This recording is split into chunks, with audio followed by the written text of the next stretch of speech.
տարի ավար այս շենքում Հայաստանի Հանրապետության վարչապետ ընտրվեց այսօրվա վարչապետը։ Ժողովրդի գրեթե միաձայն աջակցությամբ դարձավ վարչապետ այն հույսով, որ բարեկեցություն է բերելու եւ խաղաղություն Հայաստանին եւ Արցախին։ 8 տարվա ընթացքում նա խոստացել էր մեզ, որ երկիրը ունենալու է արդար համակարգ, որ երկիրը լինելու է բարեկեցիկ, մարդիկ սկսելու են լավ ապրել եւ անվտանգ։ Ինչպես նաեւ խոստացել էր բոլոր գյուղացիներին, որ իրենց գյուղերում իրենք հնարավորություն ունենան լավ ապրել եւ չլքեն գյուղերը։ Բազմաթիվ հարյուրավոր է նրանց խոսքերը։ Անցել է 8 տարի։ Մենք նույն փողոցում ենք կանգնած, գրեթե բան չի փոխվել, միայն մեր երկիրն է փոխվել։ Դուք չեք տեսնում, ամեն ինչ փոխվել է։ Այո։ Խաղաղություն է ապրել եւ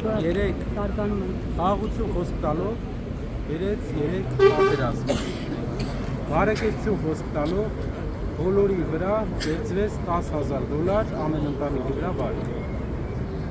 Արկերը փոքր բիզնեսի համար բազմապատկեց 2-ով եւ այդ նույն ժամանակ խոսք տալով, որ աղքատությունը, ծայրահեղ աղքատությունը պետք է հաղթահարվի երկրում, աղքատությունը, ծայրահեղ աղքատությունը չհաղթահարվեց, անգամ աղքատությունը 2%-ից ավել էլ չիջավ մեր երկրում, բայց իրենք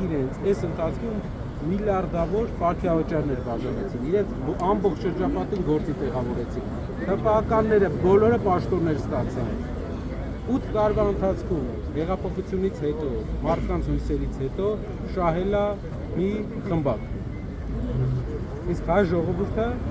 ինչին հասել է իր աշխատանքով։ Ով մի քիչ բարեկեցության է անգամ հասել է իր աշխատանքով։ Պետությունը դրա մեջ մասնակցություն որևէ կերպ մեծի մասամբ չի ունեցել։ Աղքատությանը որևէ հաղթանակ աղքատության մեջ մենք չենք տեսել։